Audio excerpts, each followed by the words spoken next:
డబ్బు, అనారోగ్యం, ఉద్యోగం, వ్యాపారం, అప్పులతో బాధపడుతున్నారా? మీకోసమే లాంచ్ యువర్ ఫ్యూచర్ ప్రోగ్రామ్.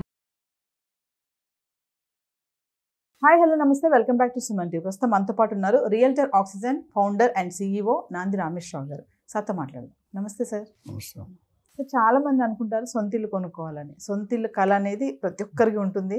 రెంట్లు కట్టి ఈ డబ్బులు ఏదో మనం డైవర్ట్ చేసుకోవచ్చు కదా అని ఆలోచిస్తారు కొంతమంది అప్పు చేసి అయినా సరే ఇల్లు కొనుక్కోవాలి అనుకుంటారు. ఈరోజు చాలా మందికి ఉన్న డౌట్ ఏంటంటే, అప్పు చేసి ఇల్లు కొనుక్కోవాలా లేదంటే రెంట్ ఇంట్లో ఉండడమే మంచిదా అంటే?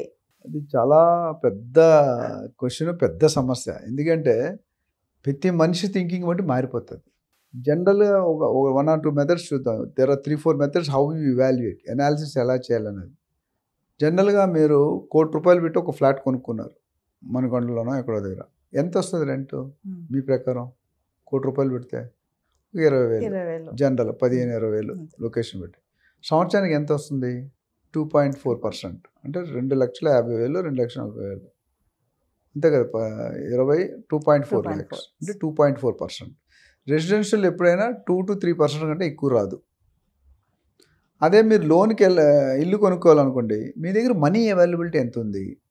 కొంతమంది 50% క్యాష్ ఇస్తారు, అంటే డౌన్ పేమెంట్ ఇస్తారు. కొంతమంది మినిమం మీకు 20% అయితే ఉండాలి.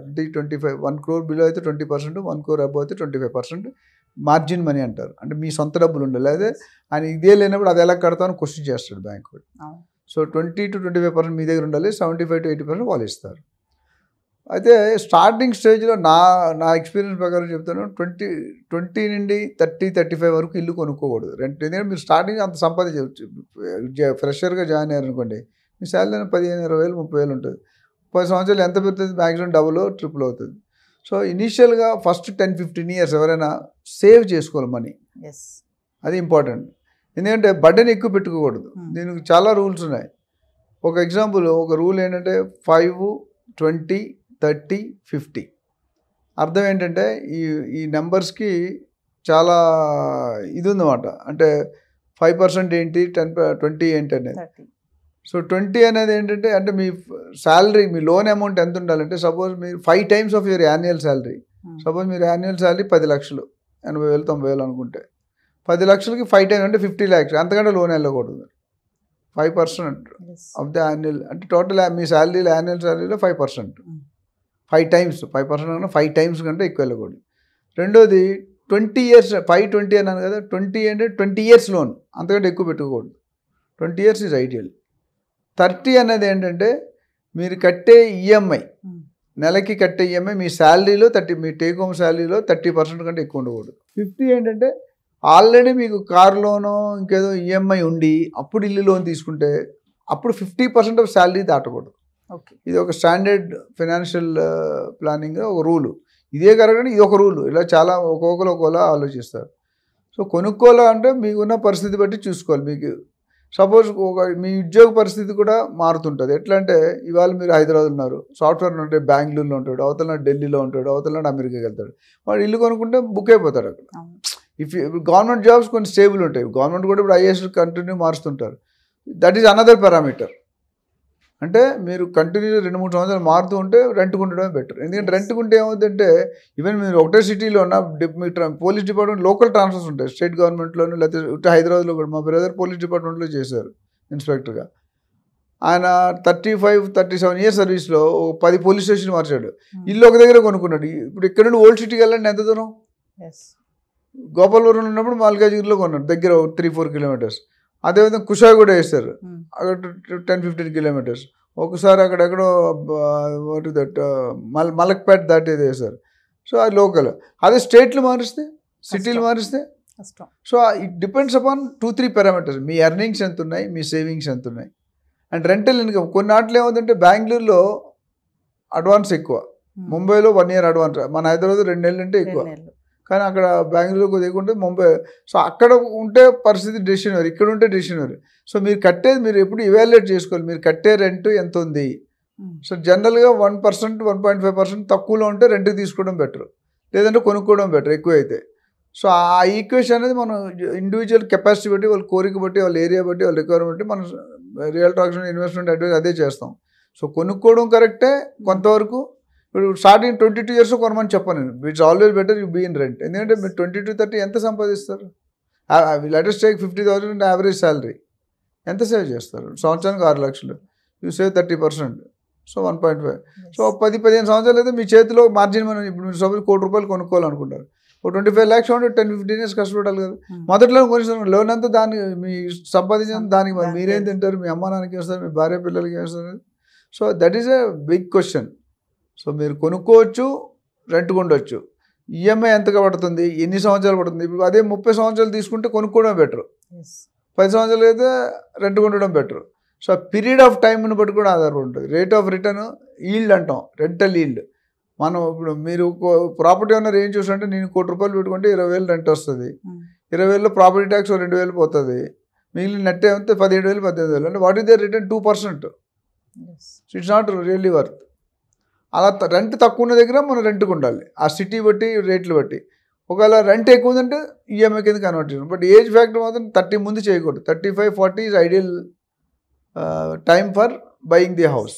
అంటే సార్ చూసుకుంటే ఓన్ హౌస్కి ఉంటే అడ్వాంటేజెస్ ఏముంటాయి, అదే రెంట్ హౌస్ అయితే అడ్వాంటేజెస్ ఏముంటాయి సార్? అసలు రెంట్ హౌస్ అనుకోండి, గేట్ గట్టిగా వేయకూడదు, 10 గంటల తర్వాత రాకూడదు, ఫ్రెండ్స్ ఎక్కువ మంది రాకూడదు, మైక్ సెట్లు పెట్టకూడదు, గుంపులు కనిపించకూడదు, స్మోకింగ్ ఉంటే బయట చేసుకోవాలి. ఏమైనా ఓనర్ ఎప్పుడైనా రావచ్చు, గోడకు మేకేసినట్టు పట్టుకుంటాడు, పక్కన వాళ్ళు న్యూసెన్స్ క్రియేట్ చేయకూడదు. ఇప్పుడు నేను కొన్ని హౌసెస్ రెంట్కి ఇస్తే ఏం 3 పాయింట్స్ చూస్తాను. ఫస్ట్ ఏంటంటే బిహేవియర్ ఆఫ్ ది టెనెంట్, అంటే ఆ బాడీ లాంగ్వేజ్. కొంత అంటారు, కొంత ఏంటి సార్ బాగున్నారు. నేను ఒక పెద్ద ఆయన కలిసాను, నేను చెప్పను ట్రస్ట్లో, ఆయన 1000 కోట్లకు అధిపతి. బట్ ఆయన ఎంత డౌన్ టు ఎర్త్ ఉంటాడంటే అది నేర్చుకోవాలి మనం, ఎదిగిన కొద్దీ వదగమని. సో టెనెంట్ అది కరెక్ట్, ఇల్లు మన ప్రాపర్టీని వాళ్ళు ప్రాపర్టీగా చూసుకుంటారా అని నేను ఎదుగుతాను. రెండోది, పక్కనోడికి న్యూసెన్స్ క్రియేట్ చేయకూడదు. మీ ఇంట్లో ఏమైనా చేసుకో, కొంతమంది చూడు అరుస్తుంటారు, కొట్టుకోవడాలు, తలుపులు తీయడం, బాదుకోవడాలు, అది చేయకూడదు. మూడోది ఇంపార్టెంట్, రెంట్ టైం మీద ఇవ్వాలి. ఇది సో యాజ్ ఎ టెనెంట్ యాంగిల్లో చూసుకుంటే ఓనర్ ప్రాపర్టీ మంచిగా ఇవ్వాలి, ఫెసిలిటీస్ మంచిగా ఇవ్వాలి, ఎక్కువ కండిషన్. ఎక్కడ జనరల్ రెంట్ తీసుకుంటే ఎక్కడైతే ఓనర్ లేడో అక్కడ తీసుకోవడం బెటర్. ఓనర్ పైన మీరు కింద ఉన్నా, ఓనర్ కింద ఉండి మీరు పైన ఉన్నా డేంజరే. Everyday you'll be question. అంటే దొంగలాగా చూస్తారు, దొంగ అనగానే ఒక క్రిమినల్ లాగా చూస్తారు. నువ్వు ఏది చేసినా గట్టిగా నువ్వు సంతోషం వచ్చి నవ్వినా ఎందుకు నవ్వేమంటాడు. ఇప్పుడు ఫ్రెండ్స్ కూర్చున్నా అనుకో, క్లాస్మేట్ ఏదో మాట్లాడుకుంటారు. ఆ పెద్ద చిన్న ఇల్లు ఇండిపెండెంట్ హౌస్ వినిపిస్తాయి కదా, పోర్షన్స్ ఉంటాయి. కొంతమంది రెంట్ కోసం ఒక రూము కిచెన్ కట్టేస్తారు, వరుసగా 5,000 10,000 పెడతారు. సో మీరు పరిస్థితి బట్టి డెసిషన్ తీసుకోవాలి. It is not easy to tell. Individual background, individual experience, individual age, individual job nature, దీన్ని బట్టి మనం డెసిషన్ తీసుకోవాలి, లేకపోతే ఇబ్బంది పడతారు. So but too early 30 years ముందు అయితే కొనుక్కోమని చెప్పను. ఎందుకంటే ఎవరికైనా 20, 21, 22లో జాబ్ వస్తుంది. ఒక 10-15 years చేసుకుంటే మీరు 10-30 లక్షలు వెనకేసుకుంటారు అఫీషియల్గా. చాలా మంది సార్ లోన్ పెట్టి కొనేవాళ్ళు అమ్మేస్తున్నారు తర్వాత. అవును, ఎవరైతే లోన్లు పెట్టి ఇల్లు తీసుకుంటారో ఎందుకు అలా అంటారు? అంటే ఎక్కడ సమస్య ఎక్కడ వస్తుంది? అంటే లోన్ కట్టడం అంటే అదే ఇందా చెప్పిన, బిజినెస్ లాస్ అవ్వచ్చు, జాబ్ పోవచ్చు, లేదా ఇంట్లో ఎవరో సిక్ అవ్వచ్చు. ఇప్పుడు డబ్బులు దేని డైవర్ట్ అయిపోతాయి కదా, ఈఎంఐ కట్టలేరు. ఇప్పుడు మన బఫర్ జోన్ FTL వచ్చింది, హైడ్రా వచ్చినప్పుడు కూడా చాలా మంది భయపడి అడ్వాన్స్ ఇచ్చిన రిటర్న్ తీసేసుకున్నారు. It depends upon all your condition, present condition. ఇప్పుడు ఇవాళ బాగుందమ్మా, నువ్వు సపోజ్ 25-30 years తీసుకున్నావు, నెక్స్ట్ 30 years ఇంకా పనిచేయాలి. నువ్వు నీ ఏజ్ 30 years తీసుకుంటే ఆ 30 years నీకు స్టేబుల్ జాబ్ ఉంటుంది, నీకు గ్యారంటీ ఉందా? లేదు కదా. ఎప్పుడైనా పోవచ్చు, ఎప్పుడైనా ప్రైవేట్, గవర్నమెంట్ కూడా అలాగే ఉన్నాయి. గవర్నమెంట్ ఇప్పుడు ప్రెజర్, IAS ఆఫీసర్ కమింగ్ కూడా ఆ ప్రెజర్ తట్టుకోలేక.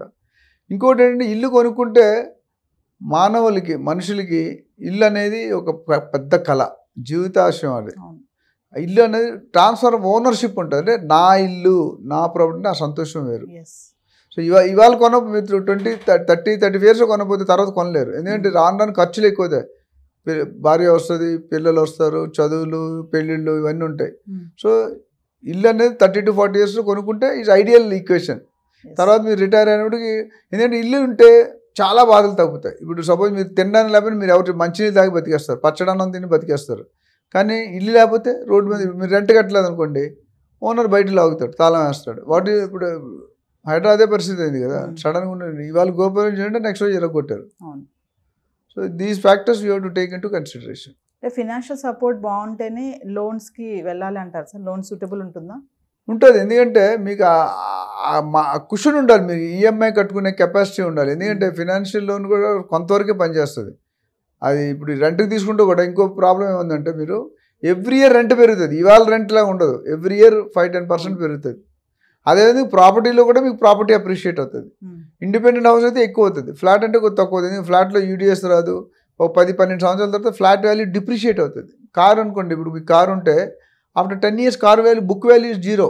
అందుకని గవర్నమెంట్ 15 సంవత్సరాల తర్వాత కార్ నడపకూడదు అంటారు. జనవరి నిండా రూల్ పెడతానంటున్నారు. సో ఇట్లాంటి ఫ్యాక్టర్స్ అన్ని బెస్ట్ మీకు తెలియకపోతే మీరు ఎవరైనా ఫినాన్షియల్ అడ్వైజర్ లేకపోతే రియల్ ఎస్టేట్ అడ్వైజర్ అలాంటి వాళ్ళు ఉన్నారు కదా, వాళ్ళని కలిస్తే they will guide you properly. వాళ్ళకి ఏదో 1-2% ఇవ్వాలని మీరు ఆలోచించి కూడా 99% సేఫ్టీ చూసుకోవాలి. సో ఇప్పుడు అపార్ట్మెంట్స్లో కూడా కొంటా ఉంటారు కదా, వాటికి లోన్ పెట్టుకోవడం ఎంతవరకు కరెక్ట్ అంటారు? ఏదైనా సేమ్ ఈక్వేషన్, లోన్ పెట్టుకోవాలి. ఇప్పుడు లోన్ పెట్టుకొని కూడా బెటర్ నన్ను అడిగితే. ఎందుకంటే రిస్క్ అనేది over a period of time distribute అవుతుంది. 20 years 30 years లోన్ తీసుకుంటారు, అవునా? కానీ ఇవాళ ఉన్న మీకు ఒక అడ్వాంటేజ్ ఏంటంటే ఈఎంఐస్ కాన్స్టెంట్ ఉంటే పెరగవు. సపోజ్ ఈ సంవత్సరం మీరు కొనలేదు, 2 years తర్వాత కొంటారు. దీన్నే మీరు ఇప్పుడు గవర్నమెంట్ పెంచుతుంది. మనం మాట్లాడుకున్నాం, Revanth Reddy is increasing the rates, registration రేట్లు, భూమి రేట్లు. ఆఫ్టర్ 3 years కొన్నా అనుకోండి, ఇప్పుడు ₹1,00,000 దాడు 1,30,00,000 పెట్టి కొనాలి, లేకపోతే 1,40,00,000. ఇప్పుడు 5 years డబుల్ అవుతుంది. ఎవ్రీ ఇయర్ 20% పెరిగిపోతుంది రియల్ ఎస్టేట్లో. సో 5 years డబుల్ అవుతుంది. 3 years తర్వాత ఉంటే 50% ఎక్కువ ఇచ్చుకోవాలి. కానీ ఈఎంఐలు కొనుక్కుంటే రేట్ ఫిక్స్ అయిపోతుంది, మీకు రేట్ పెరగదు, ఇంట్రెస్ట్ రేట్ ఫిక్స్ అయిపోతుంది. సో కాన్స్టెంట్ మీ శాలరీ పెరుగుతుంటుంది కానీ ఈఎంఐ పెరగదు. ఎవ్రీ ఇయర్ మీకు శాలరీ పెరుగుతుంది, రెంట్లో రెంట్ పెరుగుతుంది, కానీ ఈఎంఐ పెరగదు. ఇంక ఇన్ఫాక్ట్ మీరు డబ్బులు ఏదైనా బోనస్ వచ్చి ఇన్సెంటివ్ వస్తే ముందే ప్రీ క్లోజ్ చేసుకోవచ్చు. చాలా మంది తెలియదు, ప్రీ మెచ్యూర్ క్లోజ్ కూడా చేసుకోవచ్చు. ఇప్పుడు చాలా బ్యాంకులు ఛార్జీలు కూడా ఏం చేయరు. అంతకుముందు పెనాల్టీ ఉండేది 1%, మనకు చేయడం. ఇప్పుడు అది కూడా లేదు. సో ఈ అడ్వాంటేజ్ అన్నీ ఉన్నాయన్నమాట. సో ఇల్లు కొనాలి, అద్దెకు ఉండాలా అంటే మీరు ఏజ్ ఫ్యాక్టర్ చెప్తున్నారు కదా. Age factor, your financial capacity, your stability of the income and your job nature, ఇవన్నీ కూడా కంట్రిబ్యూట్ అవుతాయి. Thank you sir.